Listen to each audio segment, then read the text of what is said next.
Okay. So cheers, man. Cheers. Mm. Oh man, I almost coughed on that one. That's So yeah. I don't think this made it into the recording, but Yeah. you mentioned Boston accents, Boston and I just Connoisseur. yeah. So I just want to talk about accents very quickly before we get into our main topic, because so my buddy, before I moved to Japan, he was from Wisconsin. Okay. And do you know Wisconsin accent? Wisconsin. And get a bag of cheese. Yeah. And so they have a really famous accent. Yeah. And they actually sound very similar to Canadians. Yeah. And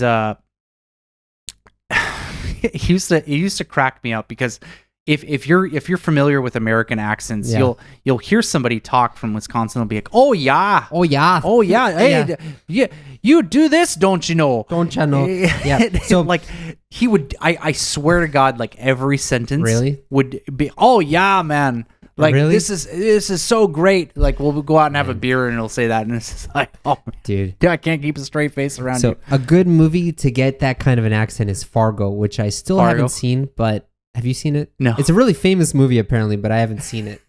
But I got it. So just going on that, I got to tell you, this was like the weirdest experience I had in college. Well, not the weirdest, but like in a classroom setting, it was the weirdest. Yeah. So, I was in a social linguistics class. Okay. And we were talking about how when something called code switching, which is you switch between a standard dialect and your local dialect depending on who you're talking to. Oh, definitely. And so she asked, is anyone from the Northeast here? I said, Boston. And she's like, oh, okay, where are you from? Like, I'm from the Boston area. And I was speaking, I don't have a Boston accent when I speak. I never have. Yeah. And she's like, oh, that's interesting, but you don't have a Boston accent. Where are you from? And I said, oh, I'm from this small town called Marblehead. You'd never hear of it. She's like, oh yeah, that's a language isolate over there. Because it's the one town where people don't have a Boston accent in that region. And apparently like a lot of linguists know about it. You know? You didn't miss anything, man. You don't want to sound like Peter Griffin every time you talk. Oh yeah, I'm going to go to my car. No, but it's great. Like I remember, so my grandmother is from a place called Saugus, which is super thick accent. And like whenever I would go visit her, she'd be like, oh, Arthur, it's so good to see you. Come pull up a chair and I'll get some coffee and we'll talk about life. How are you? Some coffee? I know. And I was just like, I thought that's how people talked in America because I was living in Germany. And then I come here, I'm like, oh wait, people talk like me sometimes. Oh, man, we're going to get on a tangent. I love talking about linguistics. Okay. So that dialect up until the 1950s was the popular and standard dialect of the United States. Most people in the U.S. sounded like that. Yeah. And a perfect example is my grandpa was born and raised in Washington. Okay. Washington. He always used to say Washington. And it drove me nuts. I'm like, Grandpa, there's no R in Washington. Washington. You'd be always, oh yeah, here in Washington State. It's like, God, dude, there's no R. Yeah, Stop saying that. Yeah. Yeah, but so originally we were going to talk about... Let's commit to this. Yeah, we're going to commit to this topic. This is like, we can't miss it this time because we only have half a bottle left. But so we're going to talk about places that we like to go for vacation, or we like to go to relax when we're not working on the weekends or something, and maybe talk about what our friends do as well. Because you said, so a lot of your friends actually leave Japan and go to other countries?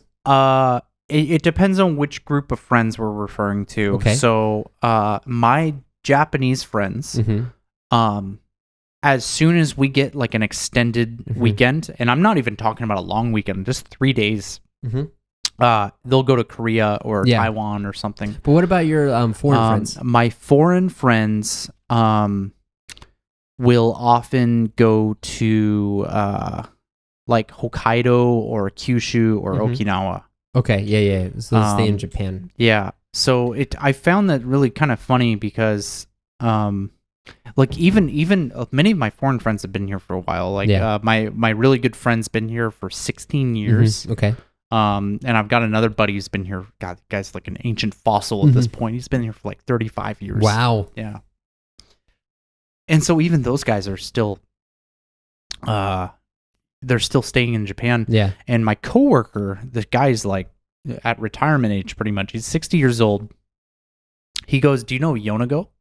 Yonago? What's that? Yonago. I know Yona. I don't know exactly where Yonago is. It's somewhere. Yonago. Yonago. Oh, okay. Okay. It's northern Japan and it's on the northern coast. Okay. So, but it's not Hokkaido. It's not Tohoku? Hokkaido. It's Honshu. Okay. It might be Tohoku. I don't know exactly where, but he always sends pictures and it's on the ocean. Okay. So it's somewhere around there. Okay. He always goes there. Mm-hmm. And so it's really interesting from what I've found, and maybe you could tell me if your experience is the same, but with my foreign friends and myself included, it feels like people pick a spot and then they just go to that spot a bunch of times. Yeah. Like for me, it's down in Shonan, and Odawara. Odawara, man. Yeah. So I love going down there. Any chance I can get, I'll go to like Enoshima or Shonan or Hakone. I love that place so much. So any extended trip, it's like that's where I'm going. Yeah. What about you? For me, like, I don't really have a place yet, I think. Oh yeah. So back before we had kids, Natsumi and I, we would go do like onsen ryoko for our anniversary. I love doing those. To be honest, like I maybe don't have a place, but I have an atmosphere that I like, which is like ryokan. Yeah. I love like the washitsu, and I like going to the not the sento, but like onsen and stuff.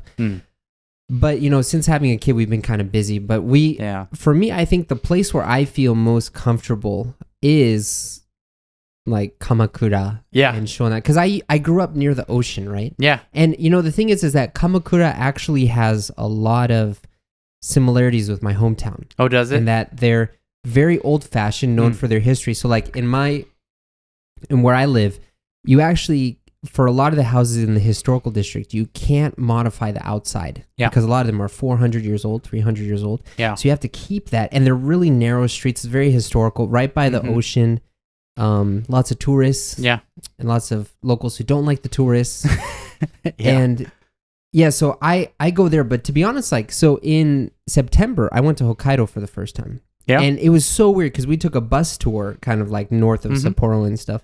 And as I was going by looking at the fields, it kind of reminded me of Germany a little bit. I could see that actually. Yeah. Hokkaido's got a very European feel to it. And then after we went to Sapporo, we went to Otaru. And I love Otaru. Yeah, and we took the train, and like you take the train to Otaru and like you go by just the ocean, like the train looks like it's riding on the ocean. I'm like, holy crap, I love this. This is great. I want to go back again, Yeah, it's fantastic. Yeah. So I still haven't found it, but it's either like onsen ryoko or probably Hokkaido for me. Yeah, personally. Honestly, I love the snow, but I hate being in the snow. What? Do you understand the difference? No, I don't. I like looking at the snow. Okay. And I like looking out my window and being like, oh, it's snow. Yes.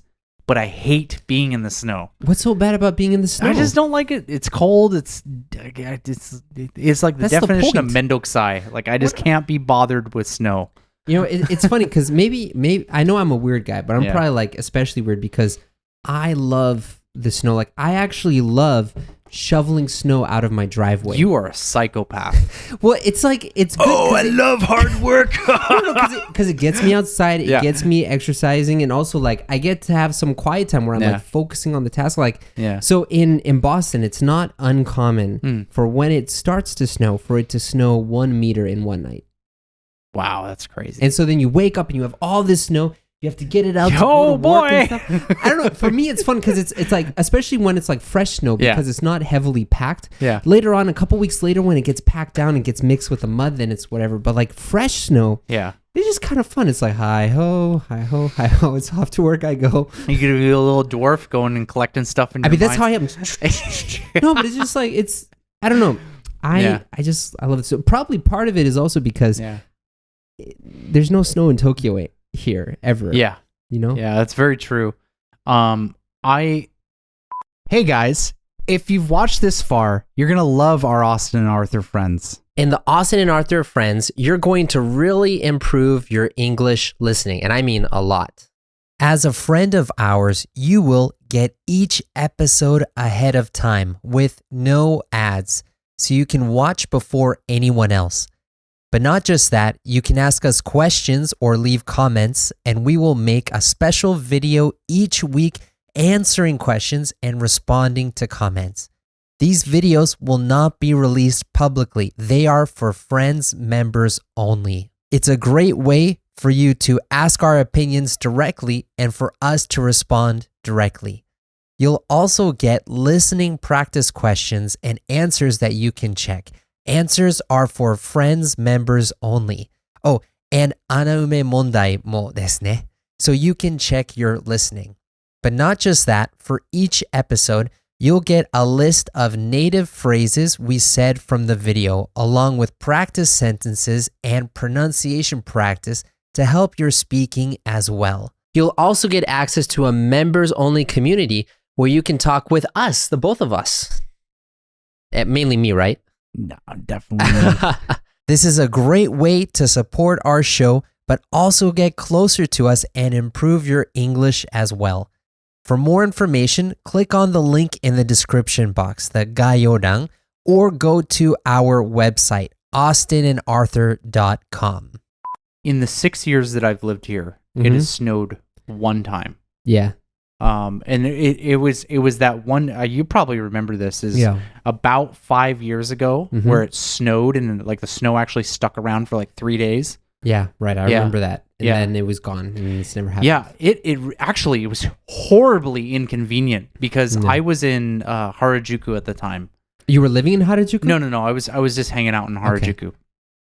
Okay. And it started snowing while I was there. And it actually snowed so fast they had to shut down the trains. Okay. So I was stuck in Harajuku for like 3 hours and I didn't get home till like 10 p.m. that night. Man. I was so frustrated. I was like, it never snows here, but the one freaking time, like I'm not home and I get stuck. There's a lot of good coffee in Harajuku. Just go get a coffee and wait. Is there? Yeah, there is. There's like lots of good places. Okay, so I know like 3 places off the top of my head. That's fair.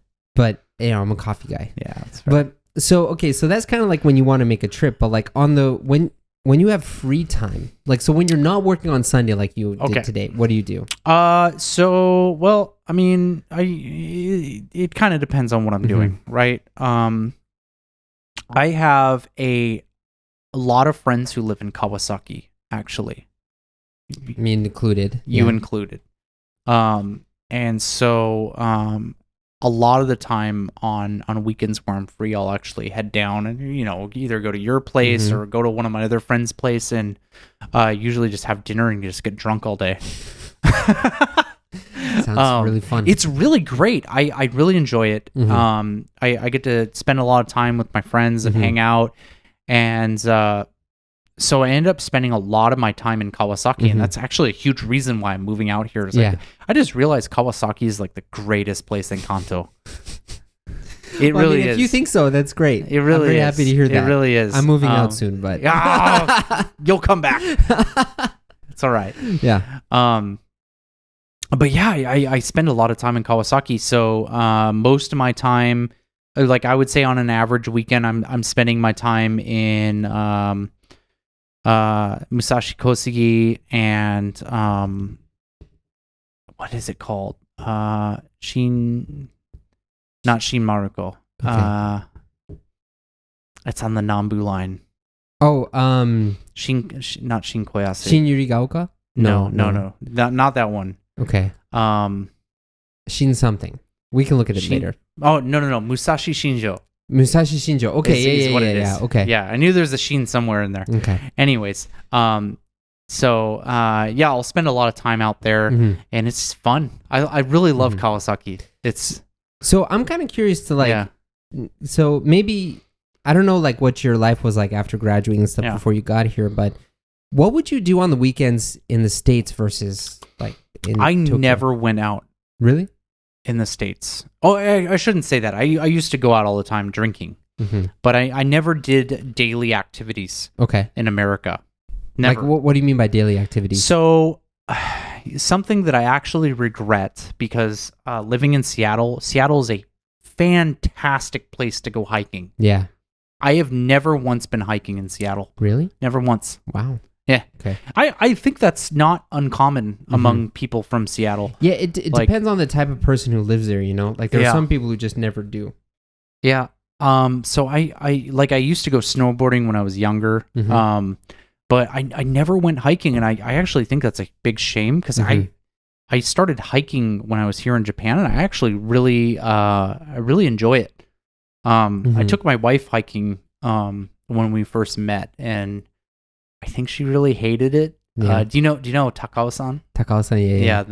It's honestly calling it a mountain is kind of... It's a big hill. Yeah. Yes, it's a big hill. But I took her there, and she just did not have a good time. Dude, if you like hiking, have you ever been to Okutama? Yes. Okay. Yes, it was a really good time. Yeah. I go there sometimes.